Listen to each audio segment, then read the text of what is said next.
മഹേഷ്, ഈ 4.5 വർഷവും നിങ്ങൾ മറയില്ലാതെ, മടിയിലെ കനം നോക്കാതെ ജനങ്ങളോടൊപ്പം അവരുടെ സുഖത്തിലും ദുഃഖത്തിലും സന്തോഷങ്ങളിലും സന്താപങ്ങളിലും നിറഞ്ഞു നിന്നിരുന്നു.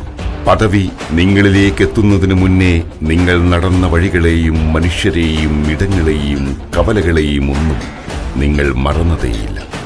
വികാരങ്ങളുടെ അവിവേക പ്രസ്താവനകളില്ലാതെ സ്വാഭാവിക മനുഷ്യനായി ഇന്നലകളിലെ ജീവിതത്തിന്റെ തുടർച്ചയായി എന്ന വണ്ണം ജനങ്ങളിൽ ഒരാളായി നിങ്ങൾ സഞ്ചരിച്ചതിന്റെ ഉത്തരം കൂടിയാണ് ഈ തെരഞ്ഞെടുപ്പിന്റെ ഫലം നിങ്ങൾക്കായി ഈ നാട് തിരികെ തന്നത്. സാധാരണക്കാരായ മനുഷ്യരെ, അവരിൽ നിന്നുള്ള പ്രതിനിധികളെ, അവർക്ക് വേണ്ടിയുള്ള പ്രയത്നങ്ങളെ പ്രതി അവരോടൊപ്പം സാന്നിധ്യമായി അല്ല, അവരിൽ ഒരാളായി തന്നെ നിങ്ങളും സഞ്ചരിച്ചപ്പോൾ ജനങ്ങൾ അവരുടെ പ്രതീക്ഷയാണ്, സ്വപ്നങ്ങളാണ് നിങ്ങളെ ഏൽപ്പിച്ചിരിക്കുന്നത്.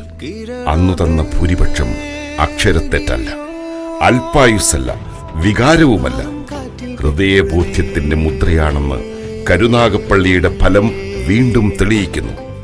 അഭിനന്ദനങ്ങൾ ശ്രീ CR മഹേഷ്, നിങ്ങൾക്ക് അഭിനന്ദനങ്ങൾ.